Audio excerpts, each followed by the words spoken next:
Hello students, I'm going to discuss sampling techniques and bacteriological analysis of water, and I'm Vivek Patni. In the last lecture, we discussed about the indicator microorganisms. We had some overview regarding the indicator microorganisms. Okay? For example, E. coli, Clostridium ones, some of the algae as well. And what are the general properties of indicator organisms? Okay, so we are going to study sampling techniques and bacteriological analysis of water. To start with, bacteriological analysis of water. So why do we need to study these things? Why do we need to study these things?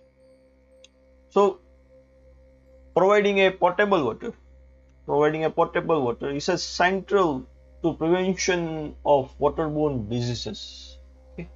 And the monitoring and detection of indicator and disease causing microorganisms are major part of sanitary microbiology.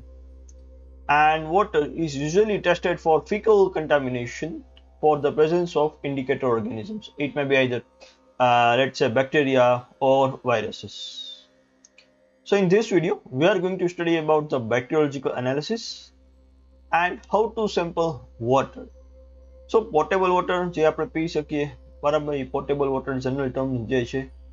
Okay, so potable water એક main requirement છે. જો potable water હશે, જો properly બધા potable water મળશે, ready, તો એનાથી disease જે છે આપણે prevent કરી શકીએ છીએ. Okay, but એ disease ન થાય. ઓકે, એના માટે ટાઈમે તમારે મોનિટરિંગ કરવું પડે, ડિટેક્શન કરવું પડે. જે ઇન્ડિકેટર ઓર્ગેનિઝમ્સ જે આપણે યુઝ કરવાના છે, ઓકે, એનું તમારે મોનિટરિંગ કરવું પડશે. હવે એ જ લાસ્ટ ઇન્ડિકેટર ઓર્ગેનિઝમ્સ છે, એનું જ આપણે મોનિટરિંગ કરીએ છીએ, એનું જ આપણે એનું ડિટેક્શન છે કે નહીં, કેટલા એમાઉન્ટમાં પ્રેઝન્ટ છે કે નહીં.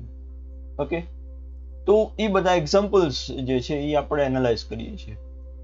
Example તરીકે, let's say take an example of an Escherichia coli, which is a gram-negative non-endospore producer, and it's a lactose fermenter and gas-producing bacterium on fermentation of lactose. So it is considered as an indicator organism because it is a natural inhabitant of human digestive tract. Human digestive tract માં easily જોવા મળે છે. હવે એની presence water માં શું indicate કરે છે? શું indicate કરે છે? Fecal material. Similarly, diatoms હોય.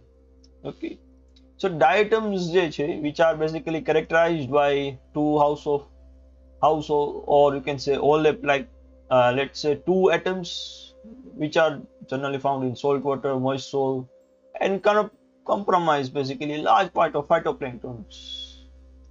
હવે એ present હોય, diatoms present હોય, તો ક્વોલિટી એન્ડ પોલ્યુશન ટોલરન્સ જે છે, આપણે કોઈ પણ સિગ્નિફિકન્સ જે છે એનું સ્ટડી કરી શકીએ. સાથે સાથે પીએચ ના રિક્વાયરમેન્ટ્સ, ન્યુટ્રિયન્ટ્સ કેટલા પ્રેઝન્ટ છે, ઇવન કોલિફોર્મ ના બેક્ટેરિયોફાજસ જે છે, reoviruses are also good indicators of faecal pollution, but their detection is more difficult. So coliforms, as we studied in the last lecture, are basically defined as facultatively anaerobic, gram-negative, non-spore forming, rod-shaped bacteria that can ferment lactose with gas formation. So this is a general term for the coliforms. So sampling methods. How would you sample the water? What are the general considerations to be kept in mind while sampling the method? And these methods are basically outlined in various standard method manuals such as AFA manual, and each country may have its own standard manual to analyze, to basically how to collect water samples. So I'm just going to give you a general idea about the water collection. How will you sample water? So collected water samples collect water samples for bacterial examination in clean, sterile containers. Okay, protect the container against fully contamination before, during, and after collection. Surface water can be collected without the aid of special sampling devices. Keep sample container unopened until immediately before the filing. During sampling, protect the container stopper or closure from the contamination. So these are the general methods. These are the general methods, and it's basic, you can say, criteria for how to sample water. How to sample water. So simply start કરીએ એક clean vessel, specifically container જે આપણે use કરવાનો છે, ખાલી clean નહીં, આપણે એને સ્ટરાઇલ પણ કરેલું હોવું જોઈએ. ઓકે, તો એને આપણે સ્ટરાઇલ પણ કરેલું હોવું જોઈએ, અને સાથે સાથે જરૂર પડે તો એની ક્વોન્ટિટીઝ, તમારે ડિપેન્ડિંગ ક્વોન્ટિટીઝ, એ સાઇઝ પણ તમારે સિલેક્ટ કરવાની હોય.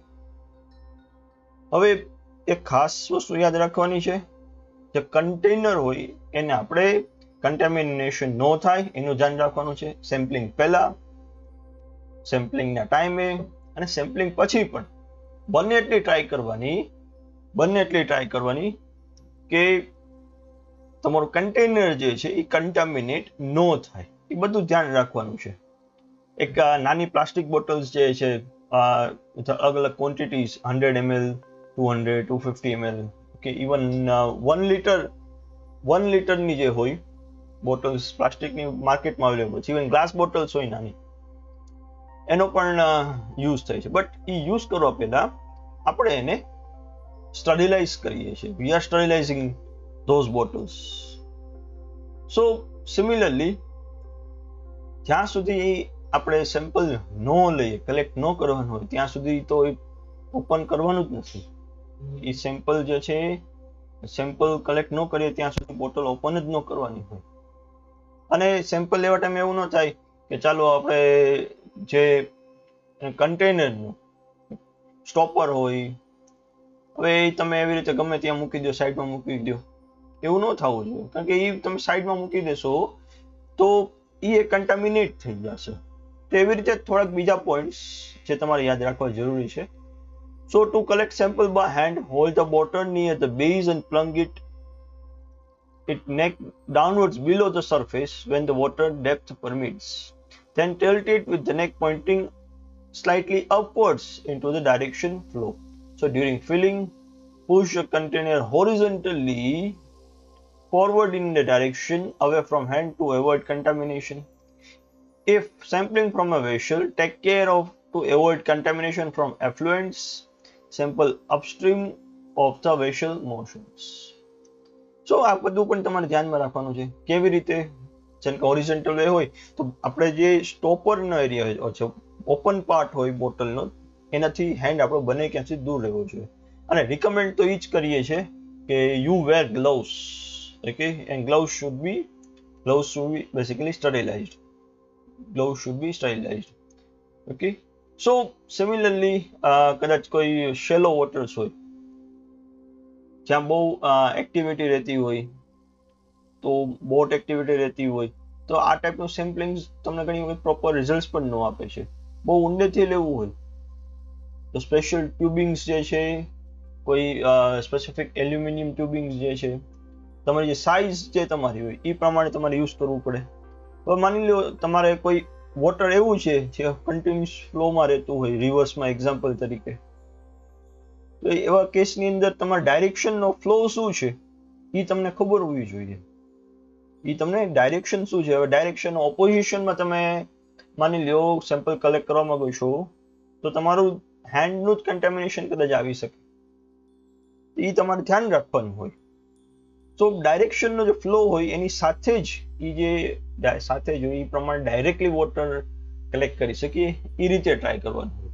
અને અત્યારે તો કોમર્શિયલી આવી બોટલ્સ ઓલરેડી અવેલેબલ છે. આમ તો માર્કેટમાં મેં કીધું ને, બોટલ્સ અવેલેબલ છે, પ્લાસ્ટિકની છે, ગ્લાસની બોટલ્સ અવેલેબલ છે. છતાંય ન હોય તો તમારી જાતે પણ તમે ફ્રેમ કરી શકો છો. અને સાથે ખાસ કરીને તમે સુએજ, વોટર્સ હોય, બીજા કઈ સ્પેસિફિક ઇન્ડસ્ટ્રીયલ વેસ્ટ વોટર્સ હોય જે કદાચ તમારા માટે હાર્મફુલ હોઈ શકે છે, તો એની સાથે બને ક્યાં સુધી ડાયરેક્ટ કોન્ટેક્ટ જે છે એવોઇડ કરવો જોઈએ. એની સાથે ડાયરેક્ટ કોન્ટેક્ટ જે છે એ તમારે એવોઇડ કરવો જોઈએ. અને ખાસ પ્રોપર મિક્સિંગ થાય. જ્યારે સેમ્પલ તો આવી ગયું પણ પ્રોપર મિક્સિંગ ન કરો જ્યારે એનાલિસિસ માટે, તો પણ ખોટા રિઝલ્ટ પણ આવી શકે છે. બરાબર. So to facilitate sample mixing prior to enumeration, leave small air space in the bottle before the sealing. એટલે માટે જ થોડીક જગ્યા આપણે ખાલી રાખી દઈએ છીએ. કારણ કે એક્ઝામ્પલ તરીકે 100 ml નું બોટલ હોય તો એમાં નોર્મલી 100 ml માર્ક સુધી પછીનો થોડોક એરિયા જે છે એર સ્પેસ હોય જ છે, એ બેસિકલી આપણે મિક્સિંગ માટે યુઝ કરી શકીએ છીએ. હવે સિમિલરલી કદાચ કોઈ ક્લોરીન રેસિડ્યુઝ તમારે એનાલાઇઝ કરવા હોય તો when precautions against chlorine residues should be considered when human point source is impacted waters or drinking waters are sample. Chlorine નું પણ એનાલિસિસ આ ટાઈપના વોટર્સ ની અંદર તમારે બેઝિકલી એનાલાઇઝ કરવું પડે છે. સો સેમ્પલ તો કલેક્ટ કરી લીધું, એના પછીનો નેક્સ્ટ સ્ટેપ શું છે? So sample storage is often not considered as a vital part of the enumeration detection process, but it is important. For example, sample તમે આજે લઈ આવ્યા અને આજે ગમે રીઝનથી તમે સેમ્પલ એનાલાઇઝ કરી શકો એમ નથી, ઓકે, તો તમારે સ્ટોર કરવું પડશે. તો ડિફરન્ટ સેમ્પલ્સ માટે ડિફરન્ટ સિસ્ટમ્સ જે છે એ યુઝ થાય છે.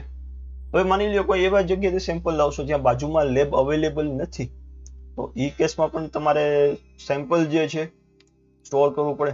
બને ત્યાં સુધી ટ્રાય એવી રીતે કરીએ છીએ કે સેમ્પલ તરત એનાલાઇઝ થઈ જાય.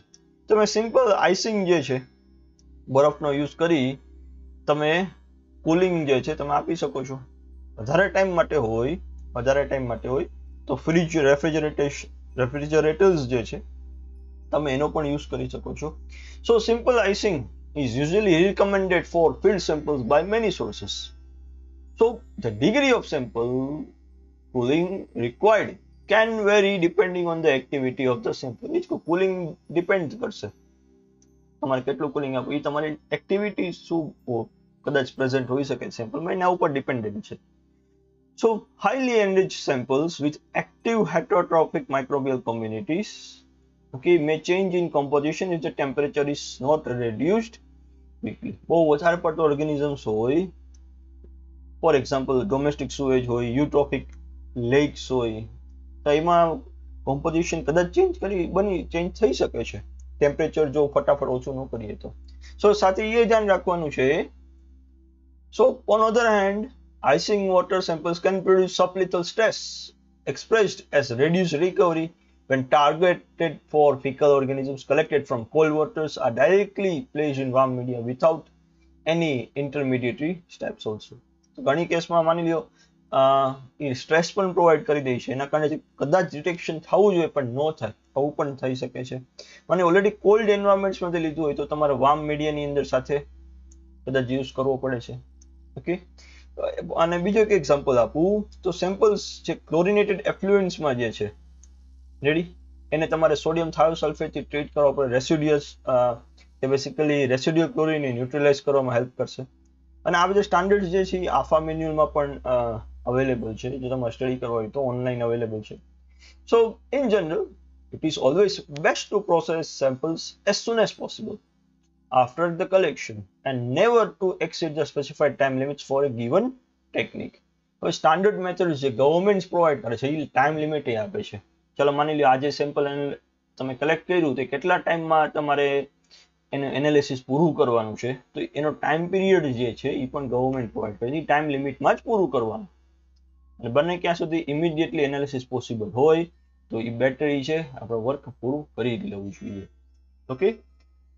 So let's start with some of the microbial assays with થોડાક 4 બેઝિક મેથડ્સ જે છે જે ફ્રીક્વન્ટલી યુઝ થાય છે, ઓકે, જે ફ્રીક્વન્ટલી યુઝ થાય છે એ અત્યારે હું વન બાય વન તમને બધાને હું એક્સપ્લેન કરીશ, ઓકે. વન બાય વન હું તમને બધાને એક્સપ્લેન કરીશ. બટ ડિફરન્ટ મેથડ્સ જે છે ડિફરન્ટ મેથડ જે ક્યાં અવેલેબલ જે છે એમાં એક છે સ્ટાન્ડર્ડ પ્લેટ કાઉન્ટ, એમાં એક જે છે એ છે સ્ટાન્ડર્ડ પ્લેટ કાઉન્ટ મેથડ જે છે. નેક્સ્ટ છે મોસ્ટ પ્રોબેબલ નંબર્સ, નેક્સ્ટ છે મેમ્બ્રેન ફિલ્ટર મેથડ, નેક્સ્ટ છે તો ONPG એન્ડ MUG ટેસ્ટ. હવે સ્ટાન્ડર્ડ પ્લેટ કાઉન્ટમાં શું કરીએ છીએ, કદાચ હું એમ કહું ટાર્ગેટ પોપ્યુલેશન કોઈ હોય, કોઈ સ્પેસિફિક ટાર્ગેટેડ પોપ્યુલેશન એને ટાર્ગેટ કરી શકીએ છીએ, ઓર ઇન જનરલ તમારે કાઉન્ટ બેક્ટેરિયલ કાઉન્ટ લેવો છે. ઓકે, તો એનું પણ તમે એનાલિસિસ કરી શકો છો. નેક્સ્ટ છે મોસ્ટ પ્રોબેબલ નંબર, જે આપણે પ્રેક્ટિકલ કર્યો હતો. બરાબર, જે પ્રેક્ટિકલ આપણે કર્યો હતો એનાથી આપણે નંબર ઓફ કોલિફોર્મ્સ ફાઇન્ડ આઉટ કરી શકીએ છીએ. મેમ્બ્રેન ફિલ્ટરેશન મેથડ્સ, હવે સ્ટાન્ડર્ડ પ્રોટોકોલ્સ જે ગવર્મેન્ટ એજન્સીઝ થ્રુ મળે છે આપણને, તેમાં મેમ્બ્રેન ફિલ્ટરેશન માટે ડિફરન્ટ બેક્ટેરિયા માટે ડિફરન્ટ ક્વોન્ટિટીઝ રિકમેન્ડ કરે છે. ઇન જનરલ એમ સ્ટાર્ટ કરવું હોય આપણે તો 100 ml થી સ્ટાર્ટ કરી શકીએ છીએ. For example, I think for E. coli it is around 250 ml, for Pseudomonas it is around 300 ml. So there should be no E. coli in 250 ml of your water sample.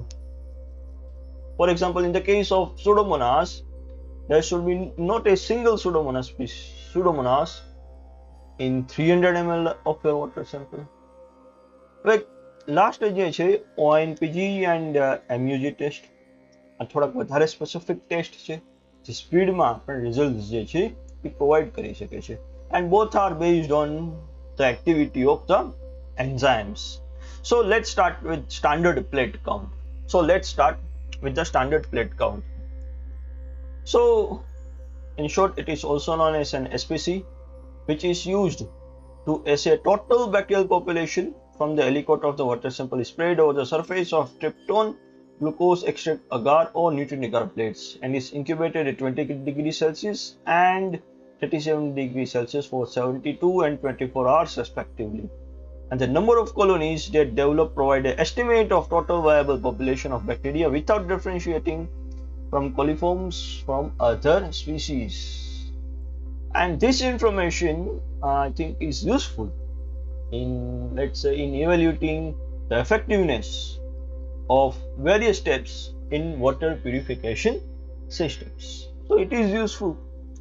Simply તમારે શું, તમારી પાસે water sample હોય, simply તમારે spread કરી શકો છો, ઓર using પોર plate method જે છે તમે એને એડ કરી શકો છો. યુઝિંગ ગ્લુકોઝ એક્સ્ટ્રેક્ટ અગાર મીડિયમ કદાચ યુઝ કરી શકો છો. પ્લેટ કાઉન્ટ અગાર મીડિયા જે છે રિકમેન્ડ કરે છે ઘણા મેન્યુઅલ્સની અંદર, એ યુઝ કરી શકો છો.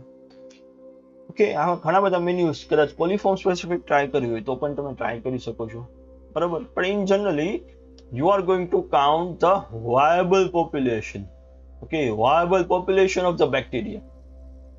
હવે માની લ્યો જનરલાઇઝ તમે કરતા હોય તો તમે કોઈ ડિફરન્શિએશન તમે નથી કરવાનું કે કોલિફોર્મ છે કે નહીં, પણ in general bacteria, total number of bacteria કેટલા છે, પછી નો ડાઉટ હા કોલોની ઉપરથી તમે એનાલાઇઝ કરી શકો using gram staining techniques and various other biochemical methods if you want to study in that case. Okay, so મેથડમાં સિમ્પલી શું કરીએ છીએ આપણે, હવે આ એક તમને ખ્યાલ આવી ગયો હશે કે આ એક સિમ્પલ એક ડાયલ્યુશન ટેકનિક જે છે. હવે ડાયલ્યુશનની તમારે કેમ આઈડિયા લગાવવો કે ડાયલ્યુશનની જરૂર છે કે નહીં, ડાયલ્યુશન કરવું કે નહીં, તો એ સેમ્પલ ઉપરથી તમને બેસિક આઈડિયા આવી જાય કે ડાયલ્યુશન આપણે યુઝ કરવું જોઈએ કે નહીં. બરાબર, હવે માની લ્યો કે આ એક તમારું વોટર સેમ્પલ છે અને આની અંદર નંબર ઓફ કોલોનીઝ જે છે, નંબર ઓફ બેક્ટેરિયાઝ જે છે એ પ્રેઝન્ટ છે. હવે પહેલા તમે એનાલાઇઝ કર્યું, તમે જોયું કે ડાયલ્યુશન 10 to power -1 કર્યું, બહુ બધી કોલોનીઝ જે છે પ્લેટમાં આવી ગઈ છે. there are numerous number of colonies. You will not able to count that colonies. So in that case, you need to further dilute the sample. Let's say 10 to power -2. You again analyze the plate. Then you find out that still there are more number of colonies which can not be counted. હજી તમે count ન કરી શકો. Next scenario, હજી તમે dilute કરો છો, let's સે 10 to power -3. ઓકે, તમે જોયું હવે થોડીક કાઉન્ટ કરવી પોસિબલ થયું છે, બટ હજી તમારે સ્પેસિફિસિટી જોવી હોય હજી સારા રિઝલ્ટ હોય કમ્પેર કરવા માટે એકચ્યુઅલમાં કદાચ કરવા હોય ઘણા લોકો કરતા હોય તો 10⁻⁻4 સુધી ડાયલ્યુશન કરી શકો છો.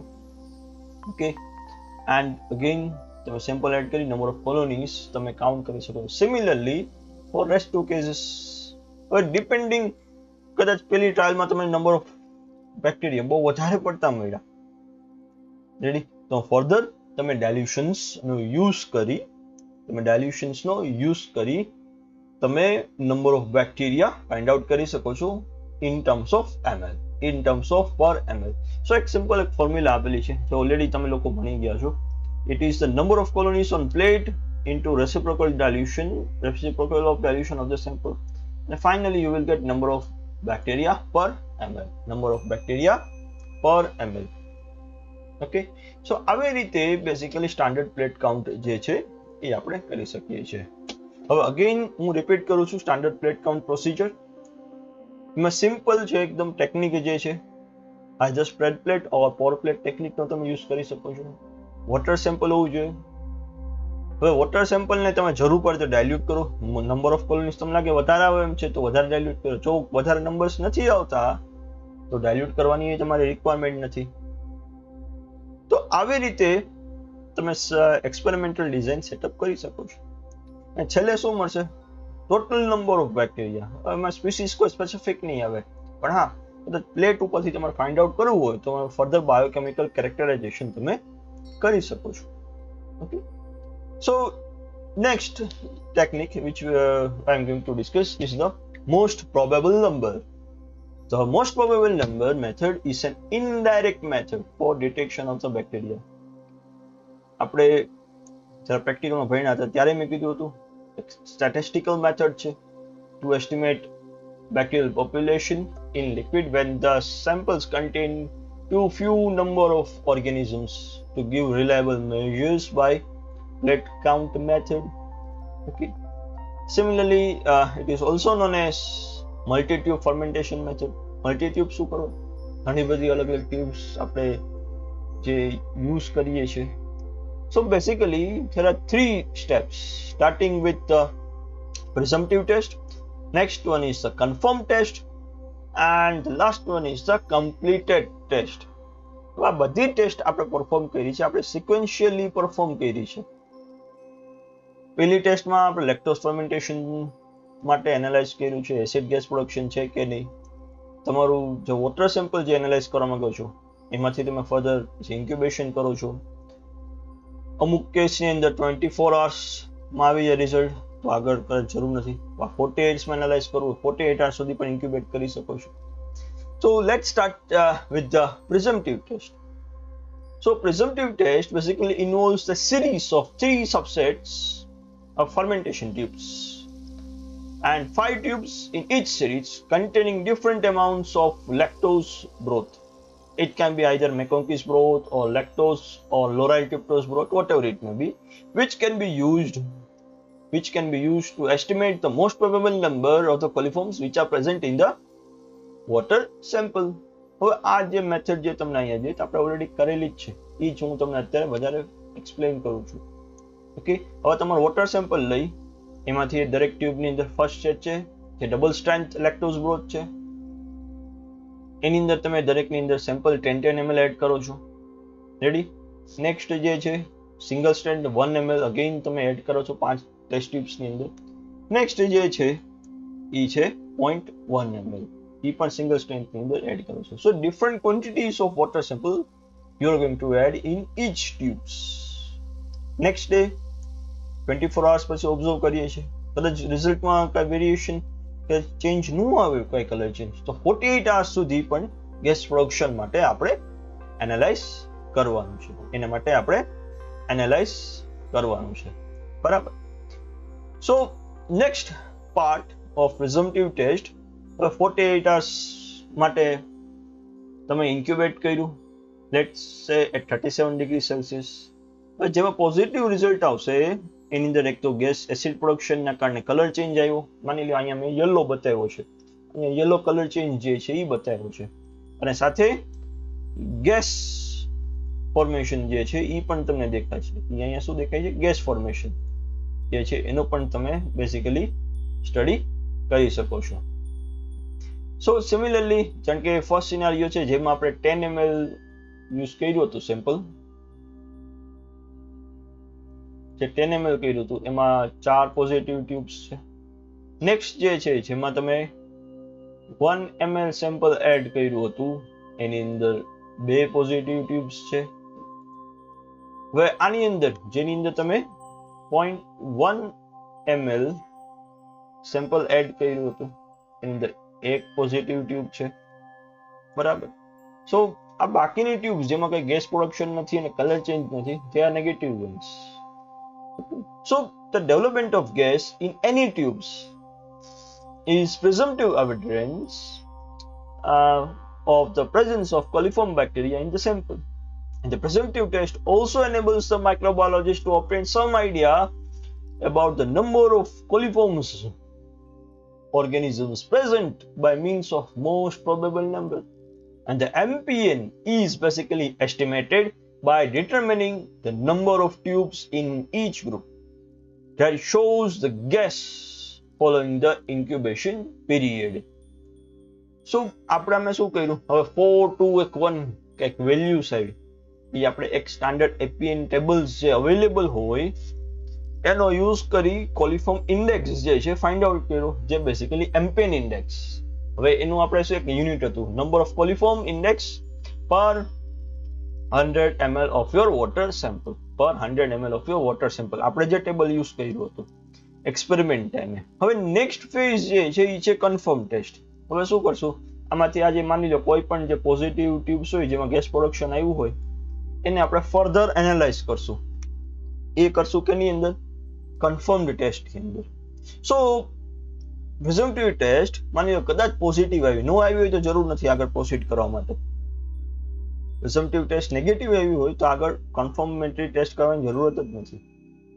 સો if the presumptive test is positive, additional testing will be done through confirmative test to confirm the presence of coliforms, since certain non-coliform bacteria also produce gas. And all the tubes showing the gas production are used to inoculate tubes of brilliant green bile broth and incubated at 35 degrees Celsius for 48 hours. Also are streaked in eosin methylene blue medium. અને eosin methylene blue કેના માટે use કરીએ છીએ સેલેક્ટિવ medium તરીકે? Because it is selective in nature because of the presence of dimethylene blue, which basically inhibits the growth of gram positive bacteria, allowing the growth of gram negative bacteria. So અહીંયા એ જ બતાવ્યું છે, positive ટ્યુબમાં sample તમે basically સ્ટ્રેક કર્યું, એને ઇન્ક્યુબેટ કર્યું 24 hours માટે. So typical coliform colonies, for example, let's say green colored colonies, અહીંયા મેં બતાવ્યું છે, indicates presence of coliforms. Okay, and thus water is non-potable. હવે ફર્ધર તમારે એનાલાઇઝ કરવું હોય તો બ્રિલિયન્ટ ગ્રીન બાઇલ બ્રોથ ની અંદર તમે ફર્ધર એને ઇનોક્યુલેટ કરશો, જે આ કમ્પ્લીટેડ ટેસ્ટનો પાર્ટ છે. તમે જોશો જો એમાં further again gas production positive આવ્યું તો આમાંથી તમે જે પોઝિટિવ ટ્યુબ છે એ તમે સ્ટ્રીક કરશો ન્યુટ્રિયન્ટ અગાર પ્લેટની અંદર ઓર ઇન ધ સ્લાન્ટ. હવે એ જે કોલોની જે ગ્રો થાય એને તમારે શું કરવાનું છે, એનું ગ્રામ સ્ટેનિંગમાં તમે કરશો. માની લો ગ્રામ નેગેટિવ કોકોબેસિલે આવી ગયા, તો indicates presence of coliforms. So the completed test is a final analysis of the water sample, and it is used to examine the coliform colonies that are appeared on EMB agar plates. An isolated colony is picked for the confirmatory test after 24 hours of incubation, and the colonies have dark centers, green metallic sheen, a characteristic of picturesque coliforms. E. coli આપણે જોયું હતું, ઘણાને green કલરની કોલોનીસ પ્રેક્ટિકલના ટાઈમે આવી હતી. Okay, સો એ જ કોલોનીની લઈ આપણે બ્રિલિયન્ટ ગ્રીન બાઇલ બ્રોથમાં, જે લેક્ટોઝ બ્રોથમાં બેઝિકલી યુ કેન સે એમાં એનાલાઇઝ કે ગેસ પ્રોડક્શન જે છે એ ચેક કર્યું. ઓકે, અને સાથે જે જે nutrient Agar સ્લાન્ટી in the colonies આવી એનો તમે ગ્રામ સ્ટેન કર્યું અને માની લ્યો ગ્રામ નેગેટિવ કોકોબેસિલાઈ મળી ગયા તો કન્ફર્મ થઈ ગયું that the coliforms are present or also gives us the presence of idea about the presence of the Escherichia coli as well. But starting with the basic method again, it includes presumptive test. Next is the confirmatory test, confirmed test, and the last one is the completed test. And the last one is the completed test. So the analyze આપણે કર્યું એક general એક statistical method છે આ એમપીએન technique છે most probable number છે it's N statistical method જેમાં ટેબલનો use કરી કોલિફોર્મ ઇન્ડેક્સ ફાઇન્ડ આઉટ કરી શકીએ એટ લાસ્ટ બટ આ પ્રોસેસમાં ઓલમોસ્ટ 4 to 5 ડેઝનો ટાઈમ લાગે છે એ એક આની મેઇન લિમિટેશન્સ છે next method is the membrane filtration method It's a common method, often preferred method for evaluating microbial characteristic of water. શું કરીએ છીએ એની અંદર એક thin sterile membrane is filtered through pores about 0.45 micrometer in diameter and is kept in a special filter apparatus contained in a suction flask. So this membrane filter, which traps the bacteria on its surface, is then incubated on the surface of a sterile absorbent pad and previously saturated with a selective differential medium. And the colonies that develop following incubation are basically counted. એક આ technique જે છે તમે શું કરશો એ જે 0.45 માઇક્રોનનું જે filter છે એમાંથી વોટર સેમ્પલ પાસ કરશો એની એક ફિક્સ ક્વોન્ટિટી હશે અને માની લો ડિફરન્શિયલ કાઉન્ટ સ્પેસિફિક તમે ફાઇન્ડ આઉટ કરવા માંગતા હોય તો તમે સ્પેસિફિક મીડિયા તમે યુઝ કરી શકો છો for example violet red bile agar medium you can use cetrimide agar you can use okay તો સિમિલરલી જે તમારો ટાર્ગેટેડ ઓર્ગેનિઝમ હોય તમે એને ફાઇન્ડ આઉટ કરી શકો છો એક મેં એક્ઝામ્પલ આનું તમને આપ્યું હતું જેમાં ફેકલ્ટેટિવ એનારોબ્સ જે છે કદાચ તમારે એનાલાઇઝ કરવો હોય એ મેં ક્લાસમાં તમને સમજાવ્યું હતું ઓકે હવે આની અંદર જે ક્વોન્ટિટી જે એ તમે સમવોટ ફાઇન્ડ આઉટ કરી શકો છો અને ખાસ ડિફરન્શિયલ મીડિયાનો જે તમે યુઝ કરો છો એનાથી પણ તમને basic idea different types of bacteria શું છે એનો તમને આઈડિયા આવી જશે so let us start with the membrane filtration method so membrane filtration method so aseptically place an absorbent pad in a petri dish and saturate the absorbent pad with a specific selective broth medium.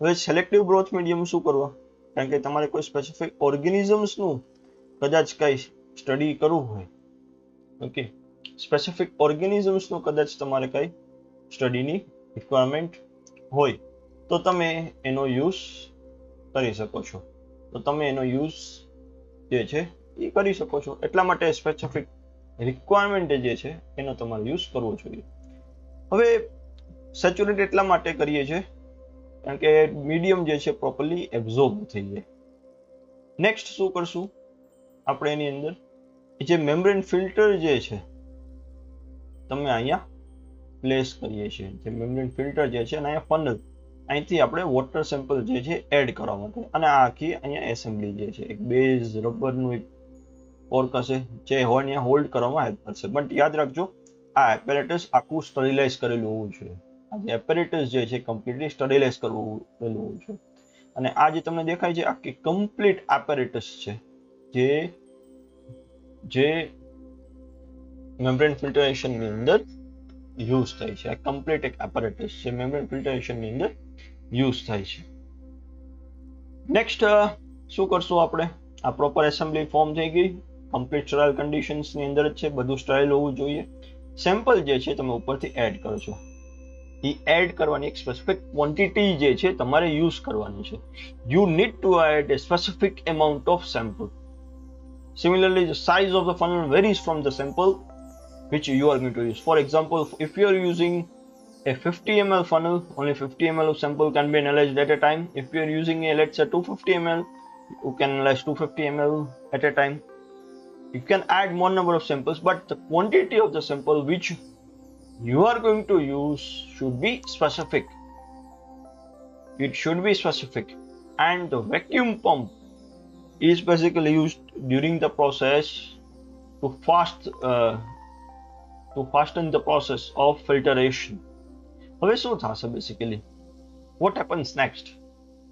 After the filtration is completed, જે filter જે છે તમે જે પેટ્રી dish જે તમે use કરવાના છો, જે પેટ્રી ડીશમાં શું હશે, એક સ્પેસિફિક મીડિયમ હશે, એમાં તમે પ્લેસ કરો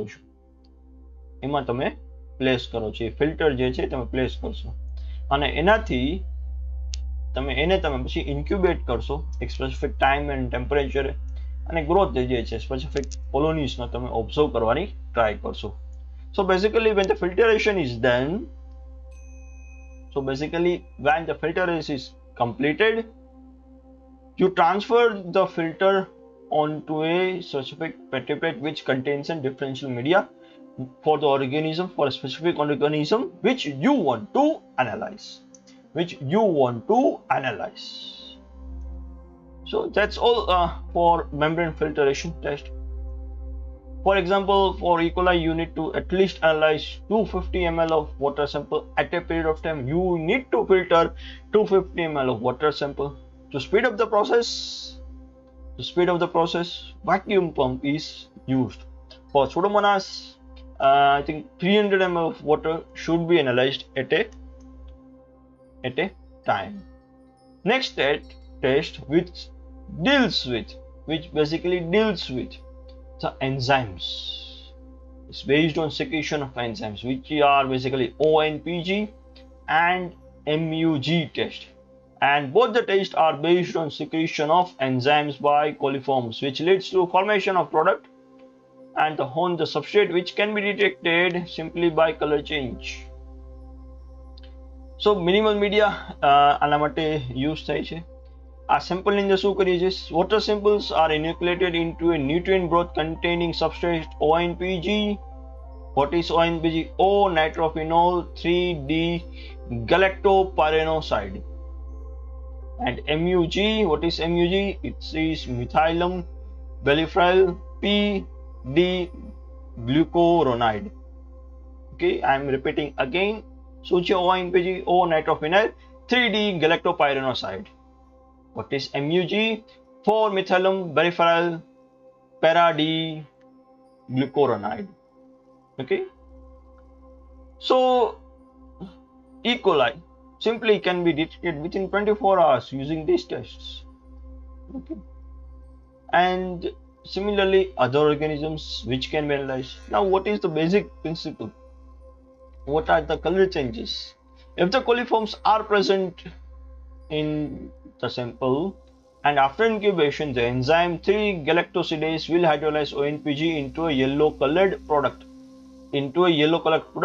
and in the case of MUG, it will be hydrolyzed into a blue fluorescent product by the enzyme 3-glucuronidase, which are secreted by coliforms. So in the case of ONPG, it is 3-galactosidase.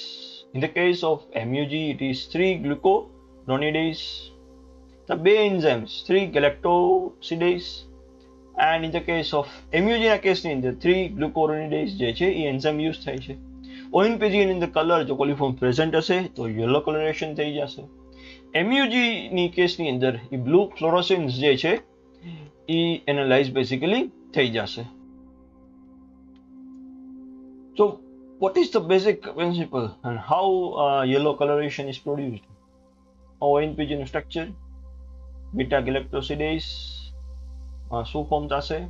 beta-D-galactose and O-nitrophenol, which is yellow in color. આ basic test છે, basic કલરેશન જે છે. હવે ONPG જે છે એને commercial product O-nitrophenol beta-galactopyranoside.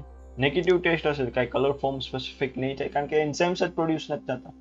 Positive હશે તો yellow કલરેશન. So for negative test, there is no color is produced. For positive test, yellow coloration is produced, which indicates presence of beta-galactosidase. હવે ઘણાને ડાઉટ હશે ONPG ટેસ્ટ વચ્ચે ને lactose fermentation વચ્ચે આમાં કેવી રીતે ડિફરન્શિએટ કરી શકીએ છીએ, શું છે એકચ્યુઅલમાં ONPG test. So what is the basic differences between ONPG test results and lactose fermentation? So for example, lactose fermenters which are ONPG positive includes Escherichia coli, Klebsiella species, Enterobacter species, which basically produce beta-galactosidase and permease. And let's take other examples which are again ONPG positives, includes Citrobacter species which only produce beta-galactosidase, so they slowly ferment lactose. Now non-lactose fermenters which are ONPG negative, example includes Salmonella species, Shigella species, Proteus species, Providencia species, Morganella species, which do not produce beta-galactosidase, so cannot ferment lactose. તો આવી રીતે differentiate કરી શકીએ છીએ. Limitations પણ છે અમુક ONPG ટેસ્ટની અંદર. ઓલ ઓર્ગેનિઝમ્સ જે કોઈ આપણે ટેસ્ટ કરવા માંગીએ છીએ એ પહેલા ઓલરેડી કોઈ લેક્ટોઝ કન્ટેનિંગ મીડિયમમાં હોવા જોઈએ, ગ્રો થયેલો હોવો જોઈએ. And cultures that naturally produce yellow pigment cannot be used for the media. કોઈ yellow colorations જ પ્રોડ્યુસ કરતા હોય તો આ ટાઈપના કલ્ચર્સ તમે અહીંયા યુઝ ન કરી શકો. Next is the MUG test. It is used to identify genera of Enterobacteriaceae and verotoxin producing Escherichia coli. So again, what is MUG? It is 4-methylum belliferal beta-D-glucuronide. It's an efflorogenic substrate of beta-glucuronidase. Okay, so beta-D-glucuronidase is an enzyme produced by most strains of E. coli and other Enterobacteriaceae family, bacteria of Enterobacteriaceae family, which hydrolyzes beta-D-glucuronidase derivatives to A glycans and D-glucuronic acid. So the substrate MUG is impregnated in disc. જે disc available છે અત્યારે, બાકી media હોય તો મીડિયાનો પણ તમે use કરી શકો છો. And the organism જે પ્રોડ્યુસ કરી શકે છે એ શું કરશે? It basically cleaves the substrate. Okay, A substrate જે છે એ ક્લીવ કરશે અને ફ્લોરોસેન્ટ મોઇટી છે. હવે ફ્લોરોસેન્સ કેના કારણે છે એ યાદ રાખજો. ફ્લોરોસેન્સ આવે છે 4-MU. What is 4-MU? It is 4-methylum belliferal. So end product of the hydrolysis is 4-methylum belliferal, which produces fluorescent blue color under long wavelength UV light. So UV light નો આમાં આપણે use કરવાના છે. એની range જે છે એ 320 to 360 nanometre જે છે ત્યાં જોવા મળશે. બટ યાદ રાખવાનું છે આ pH સેન્સિટિવ છે. pH જે છે એનું તમારે પ્રોપરલી સેટ કરેલી હોવી જોઈએ. However, the very toxin producing strains of E. coli do not produce MUG. The negative test results may indicate the presence of clinically important strains. So negative આવે તો clinically important strains કદાચ present હોઈ શકે છે. Result દેખાય કે ઓલામાં તો યલો કલરેશન તમે જોયું, બરાબર છે. જે ફિકલ કોલિફોર્મ્સ હશે ને આ રીતના તમને દેખાશે. કોઈ કન્ટામિનેશન સાથે કદાચ કોલિફોર્મ હશે તો જનરલ તો એ બેઝિકલી આ રીતે જોવા મળશે તમને. કલરેશન આ રીતનો કલર જે છે એ તમને જોવા મળે છે. સો આવી રીતે તમે રિઝલ્ટ જે છે એનાલાઇઝ કરી શકો છો. So MUG in the presence of beta-galactosidase produces a fluorescent compound similar something like that. તો થોડીક લિમિટેશન્સ પણ છે જે તમારે આની અંદર યાદ રાખવાના છે. થોડીક લિમિટેશન્સ પણ છે. તો લિમિટેશન્સ ક્યાં છે? એક તો this test is only part of oral scheme. E. coli ને આઈડેન્ટિફિકેશન માટે યુઝ થાય છે. મોટા ભાગના E. coli ના જે 01587 સ્ટ્રેન્સ છે એ નેગેટિવ છે, બરાબર. તો એના માટે સ્પેસિફિકલી તમારે બીજા ટેસ્ટની કદાચ તમારે જરૂર પડે તો યુઝ કરવા પડે. ઘણી વખત એવું થાય કે તમે જે ત્યાંથી તમે સેમ્પલ એનાલાઇઝ કરવા હોય, કોઈ પિગમેન્ટ પ્રોડ્યુસિંગ કોલોનીસ હોય તો એમાં ફોલ્સ પોઝિટિવ રિઝલ્ટ જે છે એ પણ કદાચ આવી શકે છે. Even Streptococcus, which possesses an beta-glucuronidase enzyme, are also MUG positive. Okay, તો લેક્ટોઝ પોઝિટિવ ખાલી એનાલાઇઝ કરવું તો એ પણ તમારે ખાસ ધ્યાન રાખવાનું છે. આ થોડાક લિમિટેશન્સ છે MUG ટેસ્ટની અંદર. સો ફાઇનલી રિવાઇઝ કરીએ તો આપણે વોટર કેવી રીતે સેમ્પલ કરી શકીએ. how would you sample the water? What are the considerations to be kept in mind while sampling the method? There are various standard menus available. Which are available. Okay. So in this lecture we also discussed some of the microbiology tests, which includes standard plate count. Other number of more examples which are included is an most probable number. Next one is membrane filtration technique, and the last ones which I have discussed are ONPG and MUG test. ONPG and MUG test. And next lecture we will cover about the water purification. How water purification can be done. Water purification કેવી રીતે કરવું એના માટે simple અમુક methods જે છે, basic criteria steps જે છે એ આપણે ડિસ્કસ કરશું. ફોર એક્ઝામ્પલ એમાં બેઝિક્સ જે છે સેડિમેન્ટેશન, ઓક્યુલેશન્સ, ફિલ્ટરેશન્સ, ડિસઇન્ફેક્શન. એમાંથી થોડીક મેથડ્સ જે છે એ આપણે નેક્સ્ટ લેક્ચરની અંદર ડિસ્કસ કરવાના છે. સો બધાને રિક્વેસ્ટ છે સ્ટુડન્ટ્સને, કારણ કે વિડીયો જે છે ઓલમોસ્ટ 45 મિનિટ્સનો વિડીયો જે છે તમે સ્ટાર્ટ કરશો ઓલમોસ્ટ 45 મિનિટ્સ પૂરો થશે. હવે આપણે ક્લાસની અંદર ટોટલ 60 સ્ટુડન્ટ્સ છે. હવે 60 સ્ટુડન્ટ્સ હોય તો ઇન્ટુ 45 કરીએ તો ઓલમોસ્ટ જે વોચ ટાઈમ મને જે બતાવો જોઈએ બધાએ જોઈ લીધો હોય તો ઓલમોસ્ટ વોચ ટાઈમ જે થાય ને એ 60 hours નો થાય. બરાબર, 60 hours આજુબાજુ જે છે ઓલમોસ્ટ હું કહી કે 45 hours નો એક્ઝેક્ટ જે છે એ વોચ ટાઈમ મને મળે. અને એ વિડીયો જે છે ખાસ બધા કમ્પલસરી જોવાનો છે. અને ક્લિયર બધાને ઇન્સ્ટ્રક્શન છે, તમે વિડીયો પ્રોપર મને વોચ ટાઈમ આમાં નહીં બતાવો એટલે મિનિંગ તમે જોયો જ નથી, તમે આ વિડીયો જોયો જ નથી તો હું ઓનલાઈન લેક્ચર સ્ટાર્ટ કરી દઈશ જે તમારા માટે કમ્પલસરી હશે. So thank you everyone. Thank you for watching the video. So we'll continue in the next lecture with water purification techniques.